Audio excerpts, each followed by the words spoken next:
আসসালামু আলাইকুম। ডক্টর টিপসের পক্ষ থেকে আপনাদের সবাইকে শুভেচ্ছা। অনেকেই আমাদের কাছে প্রশ্ন করেছেন, নারীর ঠোঁট দেখে কি বোঝা যায় কোন নারী কতটা কামুক?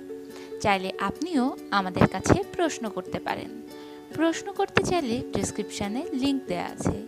লিংকে গিয়ে আমাদের কাছে আপনি প্রশ্ন করতে পারেন। আমরা চেষ্টা করব আপনার প্রশ্নের উত্তর দিতে। নারীর ঠোঁটের গড়ন দেখেই তাদের ব্যক্তিত্ব চেনা যায়, বোঝা যায় তাদের মানসিকতা। বিষয়টি পুরোপুরি ধারণা নির্ভর হলেও একেবারে অযৌক্তিক নয়। সম্প্রতি এক গবেষণায় বিজ্ঞানীরা দাবি করেছেন, নারীদের ঠোঁট দেখে তাদের ব্যক্তিত্ব, মানসিকতা, মন মেজাজ ইত্যাদি ভালোভাবে চেনা যায়। তারা বলছেন, নারীদের ঠোঁট দেখে শতভাগ চেনা না গেলেও অন্তত তাদের যতটুকু চেনা দরকার ততটুকু চেনা যায়। আসুন জেনে নেওয়া যাক কোন ঠোঁটের নারী কেমন হয়। ১. যে নারীর ঠোঁটের আকার হৃদয়ের মতো, তিনি খুব সেক্সুয়াল ও কনফিডেন্ট। ২.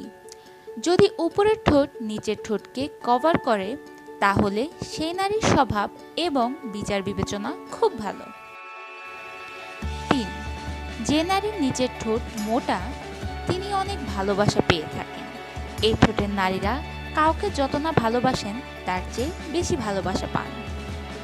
৪. শুকনো ঠোঁট হলে সে নারী খুব পরিশ্রমী হন। তারা নিজেকে নিয়ে বেশি ভাবনা চিন্তা করেন না। ৫. যাদের ঠোঁট মোটা তারা খুব কঠিন স্বভাবের হয়। ৬. নিচের ঠোঁট বাইরের দিকে বেরিয়ে থাকলে সেই নারী ঠোঁট কাটা হন। ডক্টর টিপসের সমস্ত আপডেট পেতে এখনই আমাদের চ্যানেল সাবস্ক্রাইব করুন। প্রশ্ন থাকলে কমেন্ট করুন, ভালো লাগলে লাইক ও শেয়ার করুন। ধন্যবাদ।